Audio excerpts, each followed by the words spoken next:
प्रभु की राज्य को खोजना, उनकी धर्म को खोजना क्या होता है?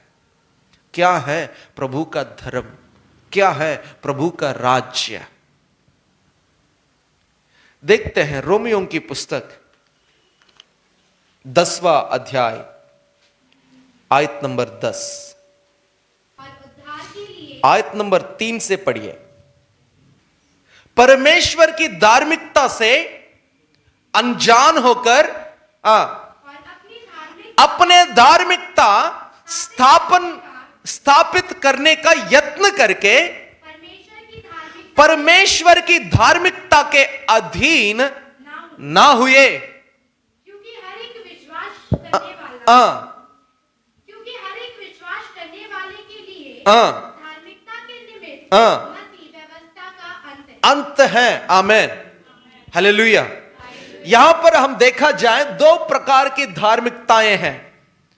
हमने मत्ती रचित सुसमाचार में देखे हैं, प्रभु यीशु मसीहा कह रहे हैं कि इन तमाम आवश्यकताओं को पूरा करना जानता है परमेश्वर, जब आप उनके राज्य और धार्मिकता की खोज करोगे। लेकिन यहां पर रोमियों की पुस्तक 10वां अध्याय 3री आयत में लिखा है, दो प्रकार की धार्मिकताएं हमें नजर आते हैं। एक है परमेश्वर की धार्मिकता, दूसरा है इंसान की धार्मिकता। इंसान की धार्मिकता के साथ इंसान ने विचार किया कि परमेश्वर की धार्मिकता को हम पूरा कर लेंगे, लेकिन ऐसा नहीं हो पाया। लेकिन प्रभु यीशु मसीहा जो इंसान की धार्मिकता को पूरा करने के लिए इस धरती पर उतर के आया है और इंसान को परमेश्वर की धार्मिकता के समान खड़ा होने का या उस धार्मिकता की सामना करने का अधिकार या शक्ति दिया है, वो है व्यवस्था का अंत है। हालेलुया, आमेन। व्यवस्था का अंत का मतलब क्या है? इंसान की धार्मिकता क्या है और परमेश्वर की धार्मिकता क्या है? इंसान की धार्मिकता व्यवस्था से नापा जाता है। व्यवस्था क्या है? 10 आज्ञाएं जो परमेश्वर ने मूसा को सीनै पर्वत के ऊपर दिया था। उन 10 आज्ञाओं को अगर हम देखा जाए, उनमें से कुछ आज्ञाएं इस प्रकार के हैं कि तुम्हारे मां और पिताजी के आदर करना है, तुम हत्या नहीं करना है, और तुम किसी भी पड़ोसी की किसी चीज पर लालच नहीं करनी है, तुम व्यभिचार नहीं करना है, और तुम्हें मूर्ति पूजा नहीं करनी है, तुम्हें झूठ नहीं कहना है, और प्रभु को छोड़ किसी परमेश्वर को नहीं मानना है। इस प्रकार की 10 आज्ञाएं प्रभु ने व्यवस्था के रूप में इंसान को दिया था, लेकिन इंसान इस व्यवस्था को पूरा नहीं कर पाया। क्यों? क्योंकि छोटे से छोटे आज्ञा को भी तोड़ने से और उस बंदा पूरी व्यवस्था को तोड़ने की बराबर हो जाता था। फॉर एग्जाम्पल, उसने अगर किसी चीज पे झूठ बोल दिया और उन्हें गिना जाता था कि इन 10 आज्ञाओं में से हर एक आज्ञा को इसने तोड़ दिया। वे भले वो व्यभिचार नहीं किए होंगे, फिर भी वो झूठ कहने से व्यभिचारी के समान गिना जाता था। हत्या नहीं किए होंगे, फिर भी उन्हें हत्या करने वालों के बीच में गिना जाता था। और उस व्यवस्था को बेस करके इंसान अपनी धार्मिकता को बनाना शुरू किया। मैंने तो झूठ नहीं कहा, मैं हत्या नहीं किया हूं, मैं किसी चीज पर लालच नहीं किया हूं।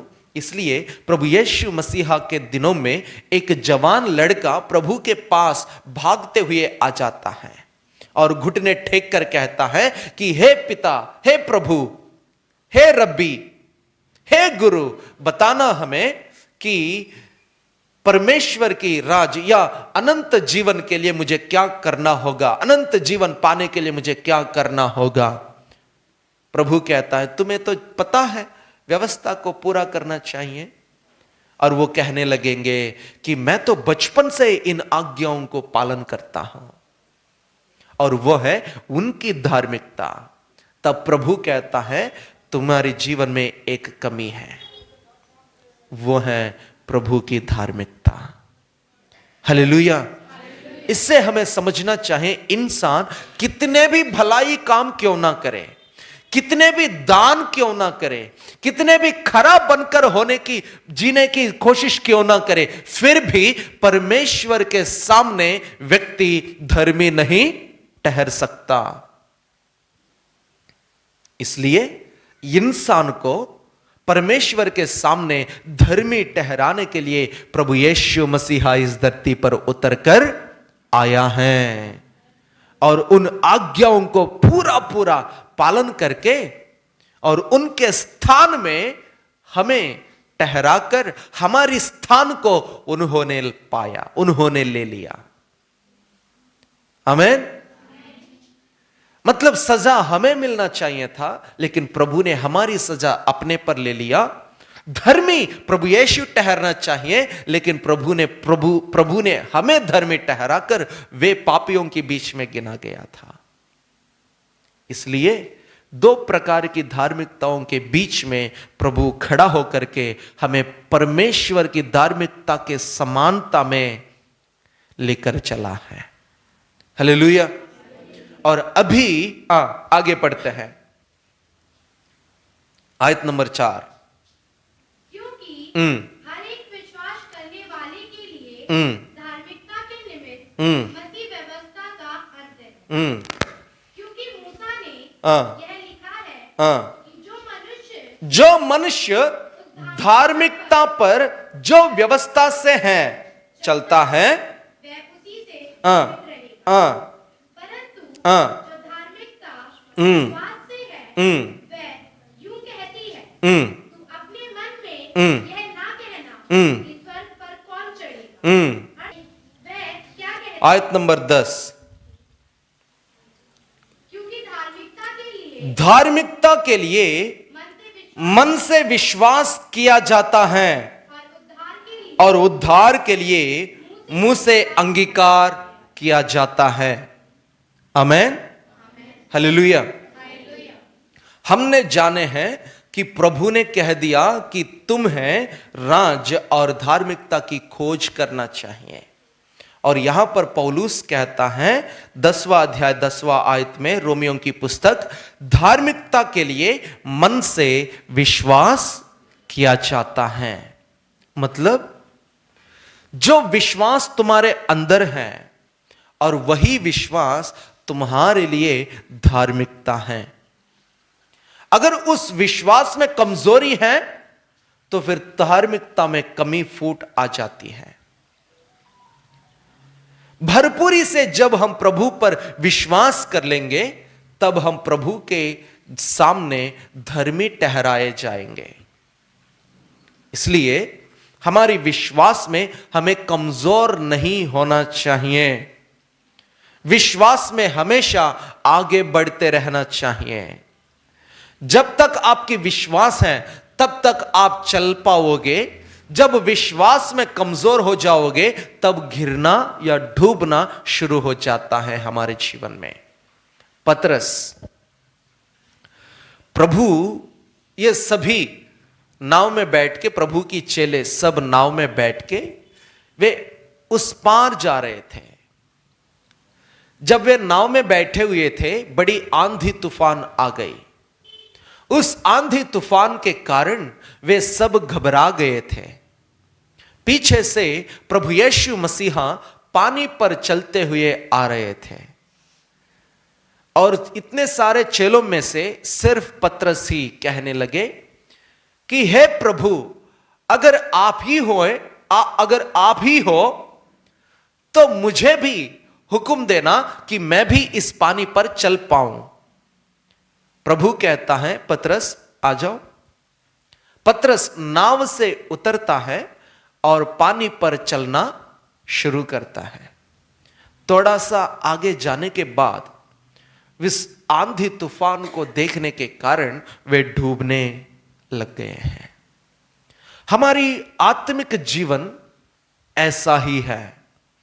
जब तक आपके आंख प्रभु यीशु मसीह पर लगे हुए हैं, तब तक आप पानी भी क्यों ना हो, आग भी क्यों ना हो, सलामती के साथ चलते जाओगे।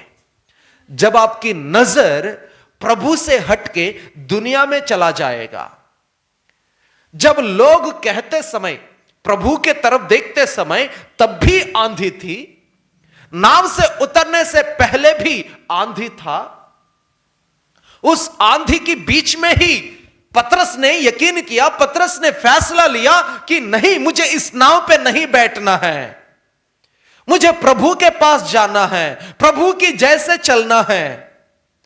आंधी तब भी था और चलने के समय अभी भी है।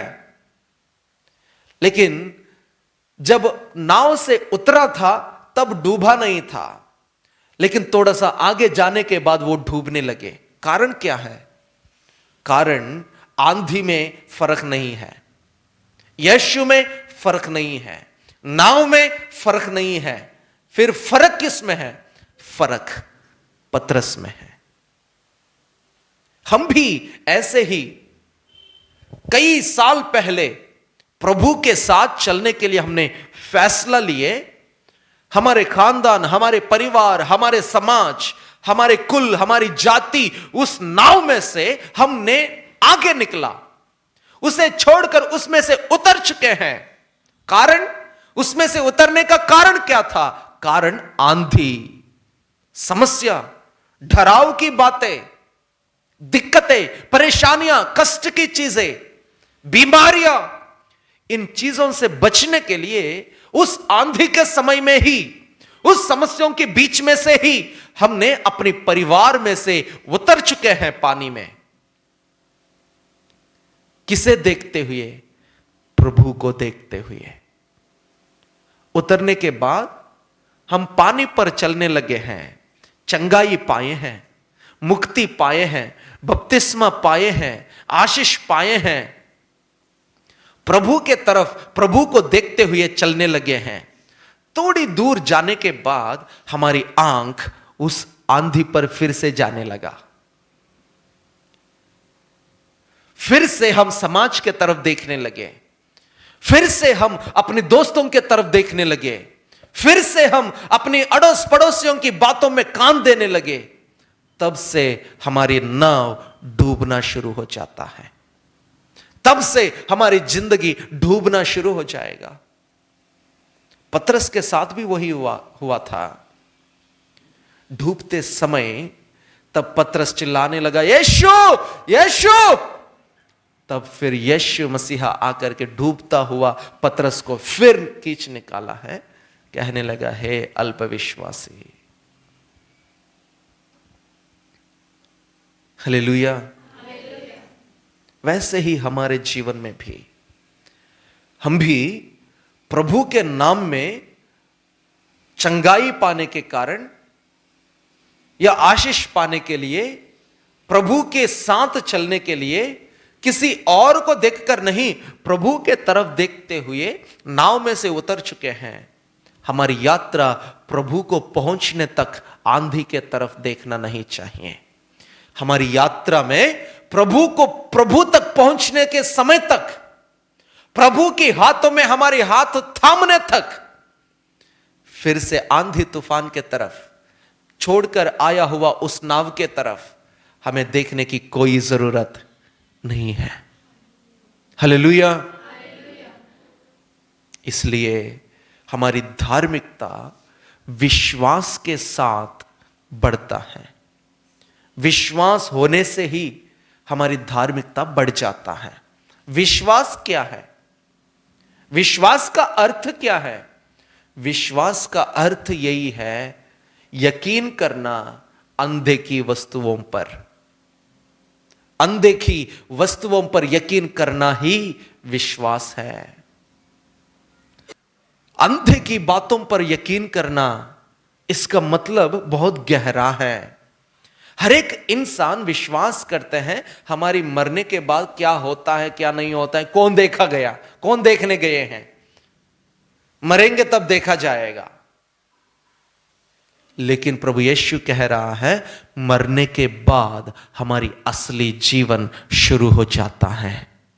मृत्यु के बाद हमारा असला जिंदगी शुरू हो जाता है। उसको तो हमने कभी नहीं देखे, लेकिन फिर भी उस अंधे की वस्तुओं पर यकीन करना ही हमारा विश्वास है। उस विश्वास ही हमें प्रभु के सामने धर्मी ठहराएगा। हालेलुया। जब हम धर्मी ठहरेंगे तब हम परमेश्वर के राज्य को खोजेंगे। परमेश्वर के राज्य को खोजने का मतलब क्या है? परमेश्वर के राज्य को खोजने का मतलब यही है, परमेश्वर की इच्छा को पूरा करने की यत्न करना। हालेलुया। परमेश्वर के राज्य का खोजने की मतलब यही है, प्रभु की इच्छा को पूरा करने के लिए प्रयास करना। परमेश्वर की इच्छा क्या है? प्रभु की इच्छा क्या है? हमारी जन्म के पीछे या हमारी इस जीवन के पीछे परमेश्वर का उद्देश्य है, प्रभु का एक इच्छा है, और उस इच्छा को पूरा करने के लिए ही प्रभु हमें ताकत देता है। उस इच्छा को पूरा करने के लिए ही प्रभु हमें बुद्धि देता है। उस इच्छा को पूरा करने के लिए ही प्रभु हमें पढ़ाई देता है। उस इच्छा को पूरा करने के लिए ही प्रभु हमें पैसे देते हैं या नौकरी देता है। लेकिन हम विचार करते हैं, पढ़ाई आप किस लिए करते हो रूपाली? हम पढ़ाई इसलिए करते हैं जिंदगी में कुछ बड़ा बनने के लिए। कुछ बड़ा क्यों बनोगे? हम सब यही विचार करते हैं ना, हमारे बच्चे अच्छा से पढ़े और जीवन में वे कुछ बने। वे कुछ क्यों बने?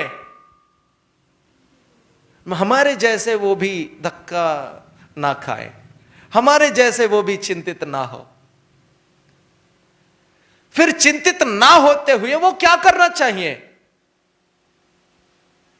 हमारी विचार देखिए, इंसान की विचार यही है, हमारी बच्चों को इसलिए हम पढ़ा रहे हैं आगे जाकर के कुछ बने, ताकि वे हमारे जैसे परेशानियां ना उठाना पड़े। लेकिन हमारा जीवन का मकसद वो नहीं है। हमारी जिंदगी का मकसद कुछ और है। उस मकसद को पूरा करने के लिए ही प्रभु पढ़ाई के लिए हमें प्रबंध करता है। उस मकसद को पूरा करने के लिए ही प्रभु हमें नौकरी दिलाता है। उस मकसद को पूरा करने के लिए ही जीवन में हमें कुछ बनाता है परमेश्वर। लेकिन हम कुछ बनने के चक्कर में परमेश्वर की इच्छा को पूरा करना भूल जाते हैं। कुछ बनने के बाद भी वही परेशानी उसके जीवन में। आईएएस ऑफिसर से पूछिए, किसी कलेक्टर से आप पूछिए कि क्या आप अभी खुश हो? वो कहता है सर दर्द होता है यार। क्यों? पूरी जिला को कवर करना चाहिए, इतने सारे समस्याएं हैं। कोई भी ऐसा व्यक्ति नहीं है इस धरती पर जिनके जीवन में चिंता नहीं है। चिंता किस लिए है? चिंता इसलिए है क्योंकि वे नहीं जानते हैं कि परमेश्वर की इच्छा को पूरा करना कैसा है। परमेश्वर की इच्छा को पूरा करना भूल चुके हैं। इस कारण इंसान कितने भी बड़ा क्यों ना हो, वो चिंतित जरूर है। हालेलुया। पैसे होने से हमारी चिंता दूर नहीं होगा।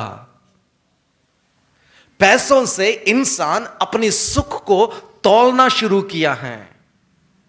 पैसे होने से तुम्हारी चिंता दूर नहीं होगा, परंतु परमेश्वर की इच्छा को पूरा करने से तुम्हारे जीवन में असली विश्राम को तुम प्राप्त कर पाओगे। तुम्हारी चिंता सारी प्रभु की इच्छा को पूरा करने से दूर हो सकता है।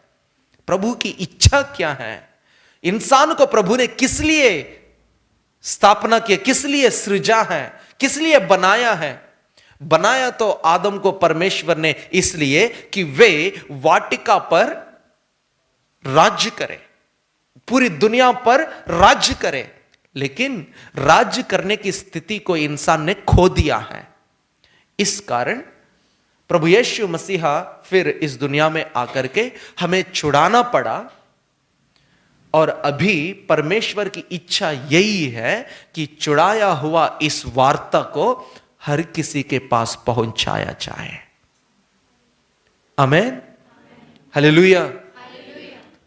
हमने पाया हुआ इस मुक्ति की वार्ता को हर एक व्यक्ति के पास हमें पहुंचाना है। यही परमेश्वर की इच्छा है आपके जीवन में, आपके जीवन में, आपके जीवन, हर किसी के जीवन में यही परमेश्वर का इच्छा है। इस इच्छा को पूरा करने के लिए ही प्रभु हमें हर एक आवश्यकताओं को पूरा करता है। Hallelujah, hallelujah.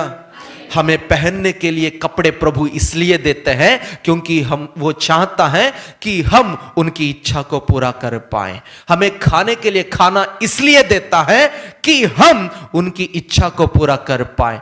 पढ़ने के लिए प्रभु बुद्धि इसलिए देता है ताकि हम पढ़कर बुद्धि प्राप्त करके प्रभु की इच्छा को पूरा कर पाए। प्रभु आपको अच्छा नौकरी इसलिए देते हैं ताकि आपके द्वारा किसी और के पास तक प्रभु की उद्धार की वार्ता पहुंच पाए। लेकिन इस इच्छा को पूरा करने में हम पीछे हैं। हम अपने ही धार्मिकता को लेकर अभी भी चल रहे हैं। इस कारण प्रभु की धार्मिकता को हम पूरा नहीं कर पा रहे हैं। प्रभु के राज्य को हम पूरा खोज नहीं पा रहे हैं। इसलिए हमारी आवश्यकताएं पूरा नहीं हो पा रहे हैं। इसलिए अभी भी लोग कपड़ों के लिए तरस रहे हैं। चाहे कितने भी कपड़े हो, कितने भी कपड़े क्यों ना हो, फिर भी कपड़े चाहिए। क्यों? क्योंकि हमारे जीवन में कहीं ना कहीं कुछ कमी पड़ा हुआ है। कितने भी खाएं, शाम तक फिर भूख लगेगा। आज सुबह कितने भी खाओ, शाम तक भूख जरूर लगेगा। कारण कहीं कमी है। कमी यही है, हम परमेश्वर की इच्छा को पूरा करना भूल गए हैं। हम अपने ही सपनों में तैर रहे हैं। हे मेरे भाइयों, आज मैं आपसे कहना चाहता हूं, प्रार्थना की वेदी, तंबू में प्रार्थना की वेदी, एक है मेज, दूसरा है प्रार्थना की वेदी। और उस प्रार्थना की वेदी के पास पहुंचते ही हर एक मसीह के व्यक्ति ये समझना चाहिए कि मैंने प्रभु की इच्छा को पूरा करने के लिए क्या किया हूं। मेरे जीवन में प्रभु ने हर एक जरूरतों को पूरा तो, आवश्यकता को पूरा तो कर रहे हैं, लेकिन क्या मैंने प्रभु की आवश्यकता के लिए कुछ पूरा कर पाया? प्रभु की इच्छा को पूरा करने के लिए क्या किया हूं मैंने? उस प्रार्थना की वेदी के पास जाकर के हमें प्रार्थना करना होगा कि प्रभु मुझे क्या करना चाहिए, मैं क्या करूं, मैं कैसे तुम्हारी सेवकाई में आगे आगे बढ़ सकूं, मैं कैसे अपनी हाथ बढ़ा पाऊं। प्रभु की इच्छा यही है, इस धरती पर जितने भी लोग हैं, हर एक व्यक्ति प्रभु की वार्ता को सुने, प्रभु की वार्ता को पाए, प्रभु की वचन को सुने। आमीन, हालेलुया। इस वार्ता को पहुंचाने के लिए अपनी सहयोग की बहुत ही जरूरत है। प्रभु आपकी सहयोग के बिना इस धरती पर अपनी राज्य को पूरा नहीं कर सकता, अपनी इच्छा को पूरा नहीं कर सकता। आपकी सहयोग प्रभु को चाहिए, इसलिए तुम्हारी हर एक आवश्यकता को वो पूरा कर रहा है। क्या इंसान की सहयोग प्रभु को चाहिए? इंसान, परमेश्वर तो सर्वशक्तिमान है, इंसान के सहयोग की क्या जरूरत है? नहीं। तुम्हारी सहायता के बिना प्रभु किसी और के पास प्रभु की वचन को पहुंचा नहीं सकता। परमेश्वर के दूतों को भी इतनी अच्छी मौका नहीं दिया गया है जितना अच्छा मौका प्रभु की वचन को फैलाने की मौका तुम्हें दिया गया है। इस मौका को इस्तेमाल करो।